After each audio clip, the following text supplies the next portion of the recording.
everyone. So in today's video, it's just going to be a general tidy up in the garden. It's a gorgeous day today. So I've got a few things in mind that I would love to get done. One is I want to get all of my plants out of the cold frame that have been hardened off in there. I want to get them out and as many as possible put into my borders. And then I want to get the plants that have been languishing in the greenhouse. I want to get them out and put them in the cold frame to start hardening them off. And then I have one area of the garden that really does need a bit of a refresh. I'll show you that in a minute. Right, so today's the day when I'm going to empty out all of these plants from the cold frames.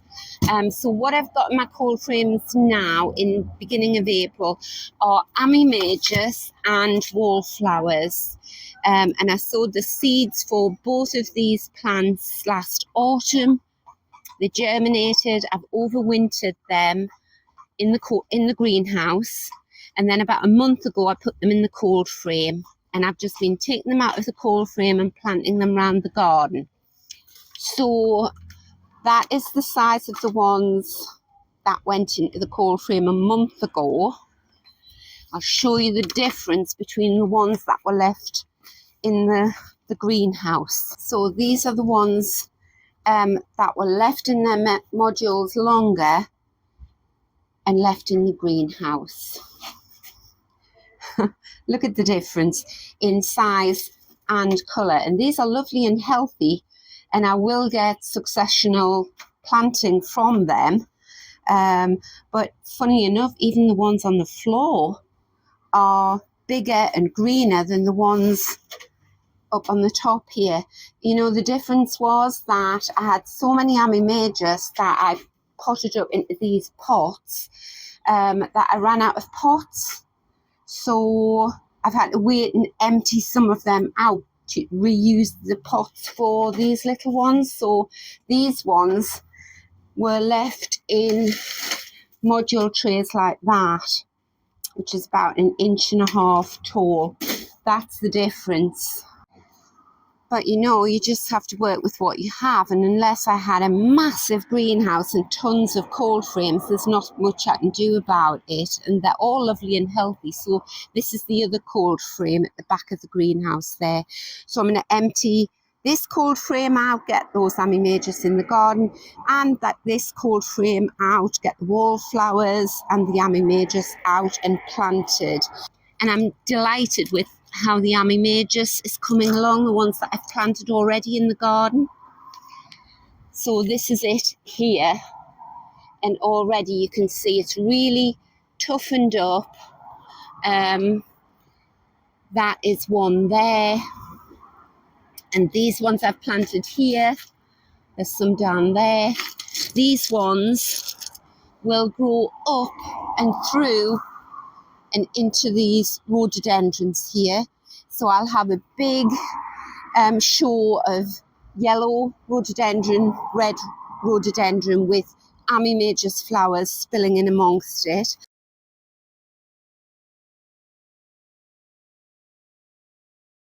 I'll just give you a quick tour of where else I've been popping these Amimajus in. So they're between the greenhouse and the tree, again, so that I can tie the Amimajus into that big clematis stem that you can see climbing up into the tree. I've planted Honesty and Amimajus along there. And then in this border, these are all Amimajus. That one beside the lupins. That one. It's amazing in my windy garden how they've just sort of stood to attention. When you put them in, sometimes they're so traumatized they sort of flop over, and I gave them all a really good water. So you'll see I've put 2 plant stands in, very little flimsy ones. It really doesn't matter, just so that when the Amimajus get a little bit taller I can just clip them to that. But most of them will climb up this clematis here. They'll probably grow about 5 foot tall, and the rest of them will flop in amongst all of the perennial plants I have here, and just give me a lovely sort of naturalistic effect because there are lupins and helenium and Michaelmastasi, and this is Weigelia. So I've planted lots around this. The Amimagus looks lovely in amongst that. Right, let's get back and get that cold frame emptied. I once years ago watched a programme on an endangered species of bird, and these scientists were trying to sort of build up the numbers. So they had these eggs and they put them in an incubator, hatched them, and then they were hand rearing them under laboratory conditions, so trying to replicate as much as possible the natural environment that these baby birds should have been living in. And they all got to a certain age, sort of weeks old, and then they all died. They all went downhill, and the scientists were just tearing their hair out, couldn't understand what was going wrong.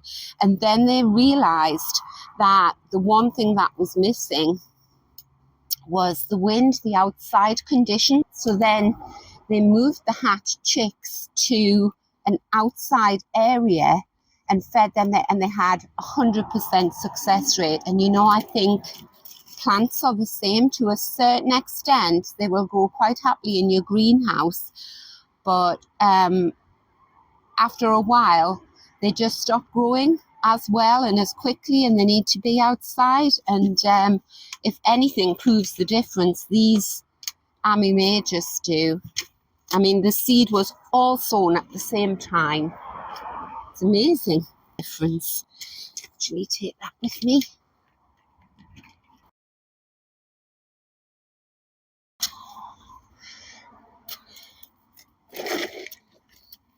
Oh, I've got antirrhinums in there as well. You forget what's in the cold frames.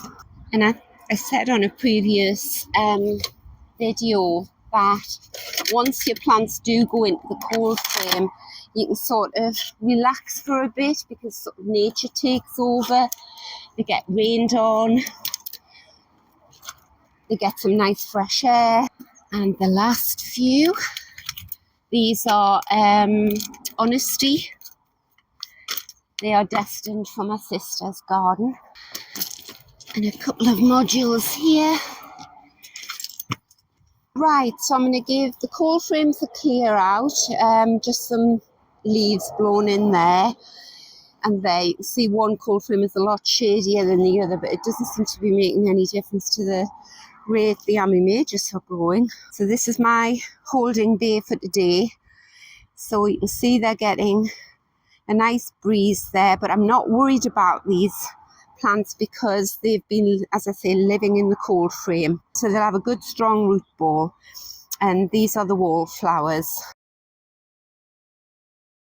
Right, so I'm going to start filling the cold frames back up again now.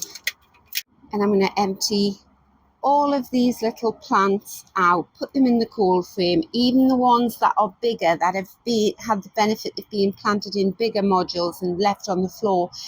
They are at least 3 times the size of the ones that were kept in the smaller modules, but they're not hardened off yet. They've still been in the shelter of the greenhouse. So they've got to go in the cold frame for at least, I would say, 10 days.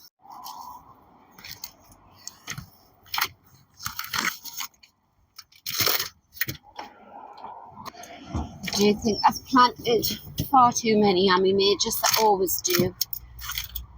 But you never know what's going to happen, how many you're going to lose for one reason or another.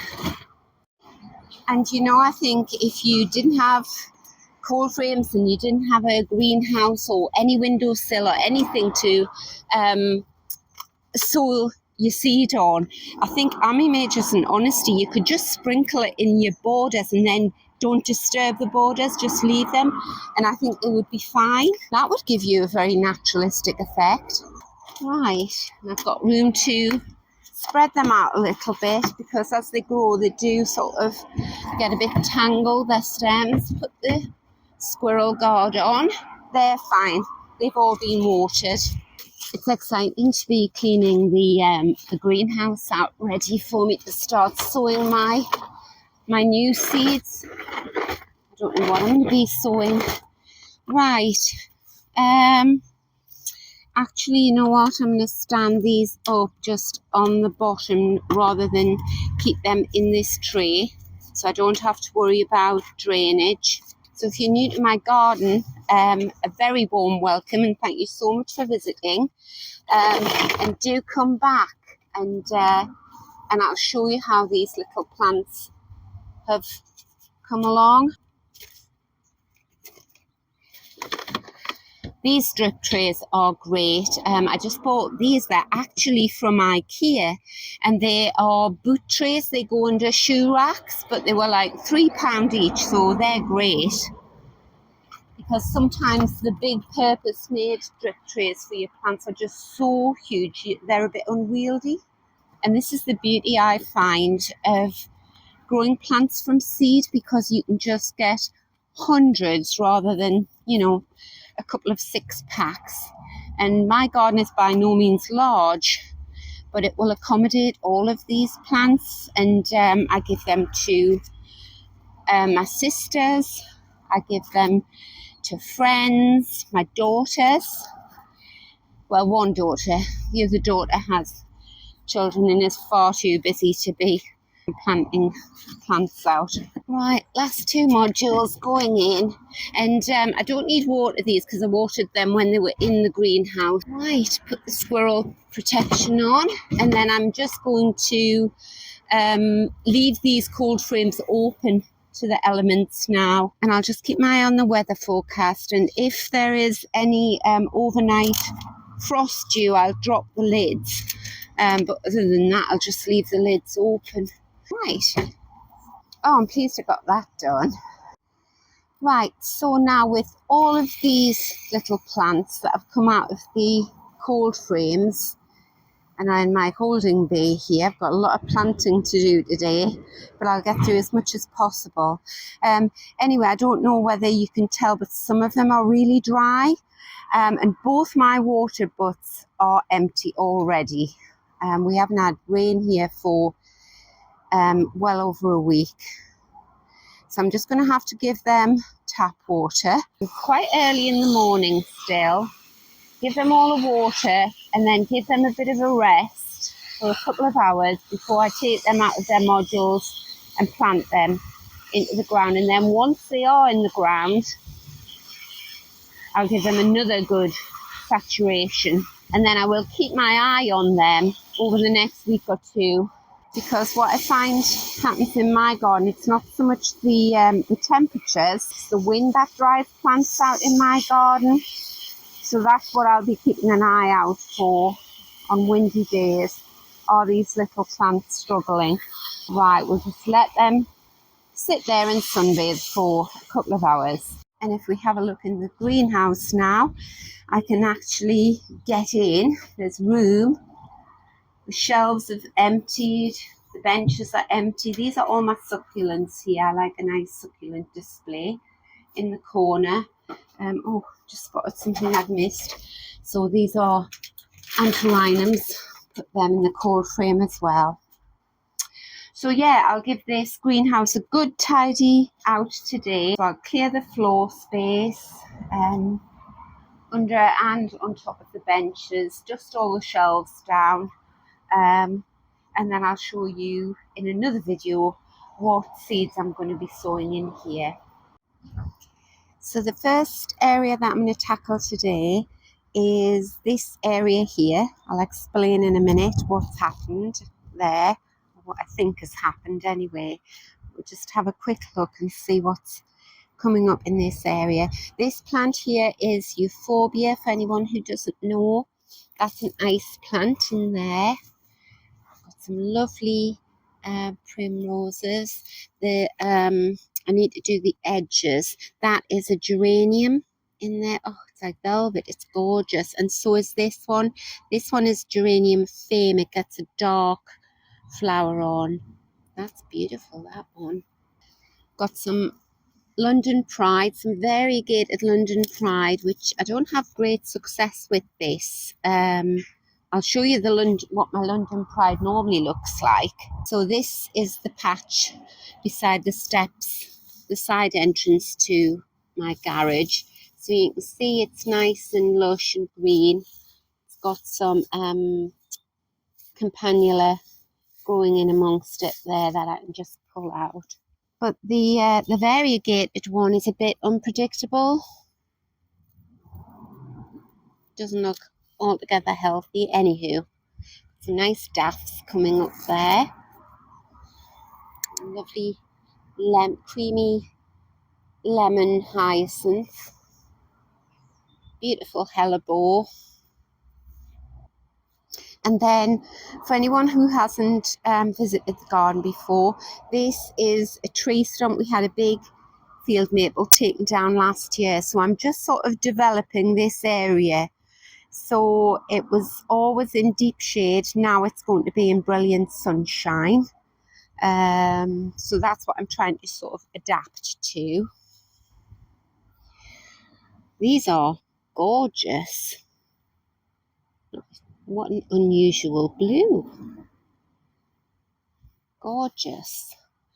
And then I've got Achillea cloth of gold there. This is what this area normally looks like.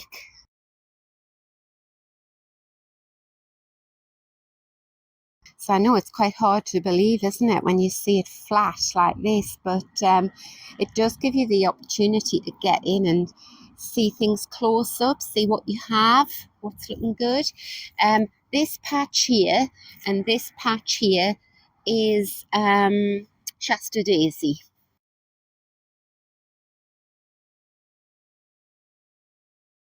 That's a lovely early flowering daisy. And then I've put this new obelisk in because what I used to grow up the tree was a beautiful white clematis. So you can just see that's it there and that's it there. So it will spring into life. As long as you've got shoots there, clematis will just take off. But obviously it needs something to climb into now. So I'll be pinning it to this obelisk. And round it, I've planted Amimagus that I've grown from seed. So that will be pinned to the obelisk as well. And then what I'll have is I'll have a nice big frothy white flower there. I just felt I needed something to replace the tree. It does look very flat at the moment. It's got some beautiful big foxgloves coming up, everything grown from seed. This whole patch here is Sarah Bernhardt Peony.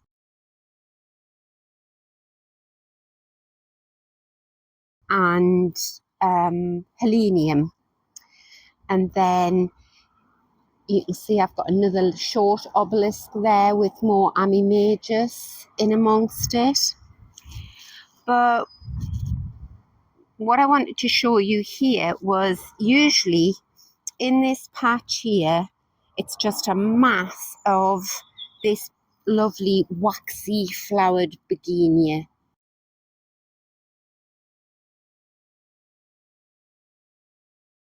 And it's been here for years. The plant's very, very old. And I've never had any problem. In fact, the only problem I've usually had is keeping it under control. It just sort of takes over. So you can see I've got some lovely healthy bits here. But in a previous video earlier, a few weeks ago, I noticed that lots of the begonia stems, these are them here, were just coming away in my hand. So I had lots of leaves, and when I would touch the leaves, they would just fall off. And I noticed it after we had a particularly hard frost.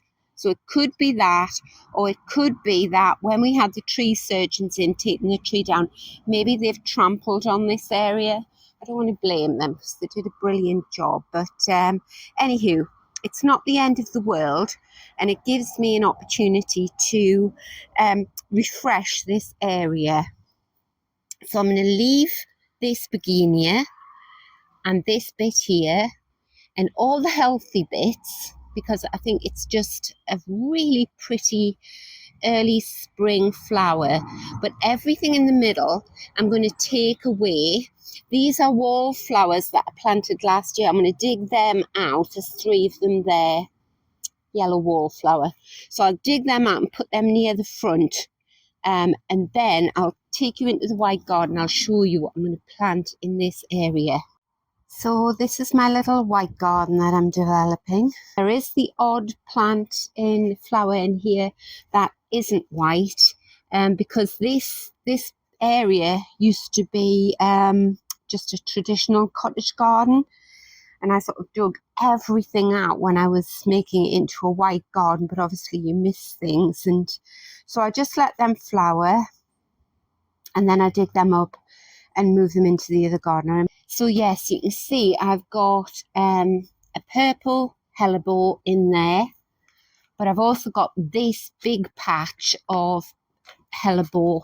It's gone over now, the flowers have faded, it's beautiful. And I meant to dig him out last year, didn't get round to it. So he's got some little tete-a-tete as well. I'll leave those until they've finished flowering and then move them. But I'm going to dig out that big patch of hellebore and put him where that begonia was. So I'm just going to snap off these stems.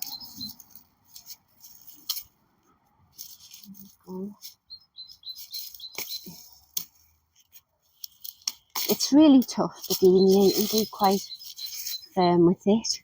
I'll leave that wallflower, dig this one up. Oh, he's got a nice root ball forming. Where should I put him? Oh, that's rock hard there, that's a piece of begonia. Yeah, put the wallflower in there. You can see I'm using a plastic trowel, so that's not good. But yet again, I've lost my metal one. I'll have left it in the border somewhere. All these little leaves here, this is wild garlic. I sent away years ago and bought 24 or 25 bulbs online. You put it in your garden and it just takes over, but it's very beautiful and it smells gorgeous. Right, this isn't looking great right in the middle. I think we can lose him. I think, come on, let's have a complete refresh.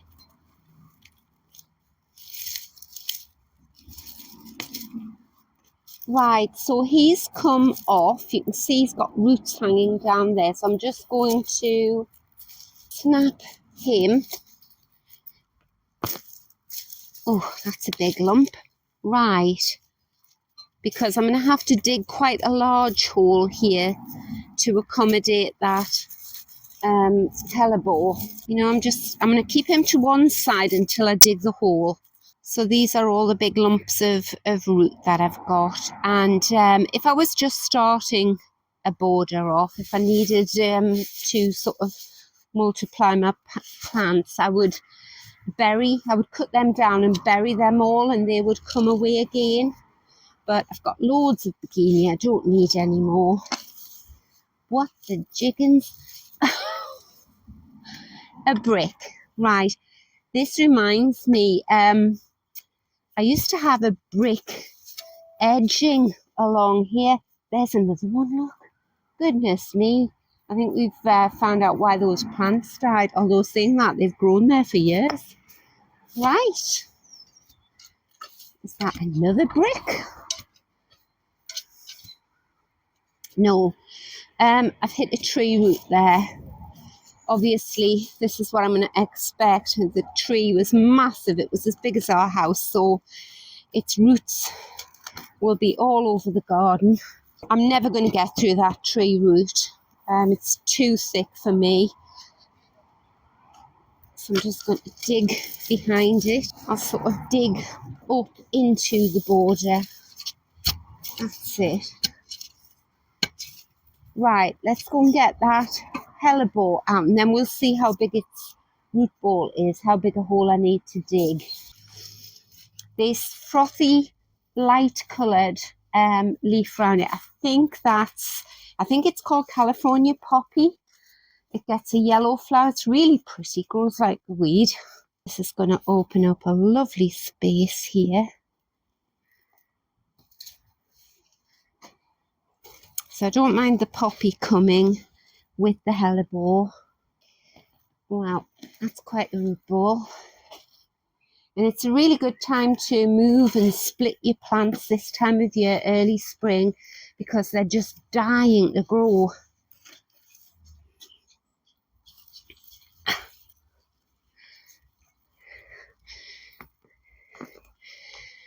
Right, there we go. I'm going to put him in his new home.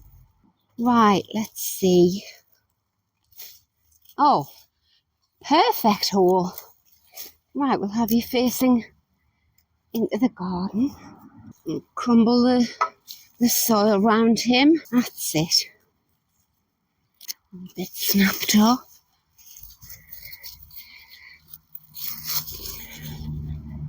Right, now before I water him and make the soil all soggy, I've got some antirrhinum because I'm very aware that this hellebore is almost finished. It's 90% finished.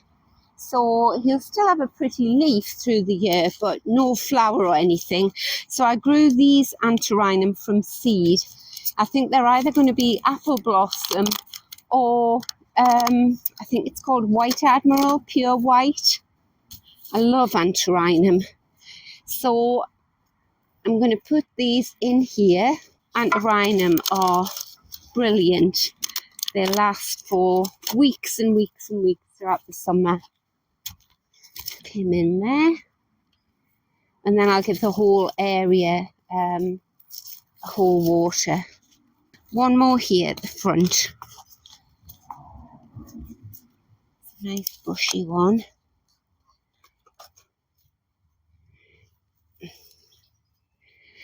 And then I've got these little wallflowers that will come up and grow. So I've got 3 antirrhinum there. And the California poppy, that will flower. Right, what else? Let's pop and oh, what's that? You know, another brick. You can see how greedy I am when it comes to borders. I keep sort of every year, I make the grass narrower and the border wider, but I obviously haven't bothered to take the bricks out. So if I take that brick out, that opens up a planting space for me. Oh, I do love a gap. I have a nice splash of colour here with these antirrhinums. Well, a splash of white.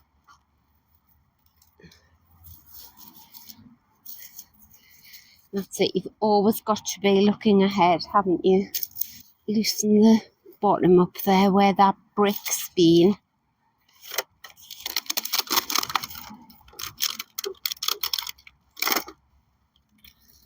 You go in there, take that gnarly leaf off. It's not very pretty. You know, I'm just going to fill any gap that I can see with an antirrhinum. So there I've got a bit of begonia, I've got a foxglove there, foxglove here. Not sure what these are coming up. They look very interesting, don't they? With can you see they've got, you see the buds on them?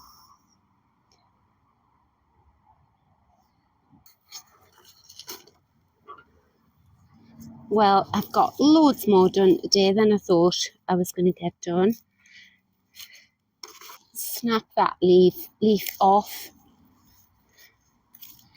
That's the trouble with begonia in my garden. Not everybody's garden, but in my garden the leaves go really gnarly. Maybe it's because it's such a windy garden and they don't like the wind. I don't know. Yeah. Right, now where can I put you? You know, I'm going to snap that bit off and just leave this bit with the roots coming down. And I'm just going to wedge him in there. Just make a little drill along there, pop him in. The flowers of the begonia don't last that long, but I hate to throw him away when he's got a flower on. It could be that now that I've disturbed him, that flower might droop. Anyway, I shall go and get the watering can. Right, give this all a darn good water. Soak everything in. It just helps get the soil around the roots of the new plants that have gone in. Soak this hellebore in. Try and minimise the shock. But I did bring a good root ball with me when I dug him up. So there we go. I'm really pleased with what I've got done. I've really enjoyed being in the garden today. It's just little bits as often as I can. But when added together, they're really making a difference. I really feel like the garden's starting to come together and sort of look something now.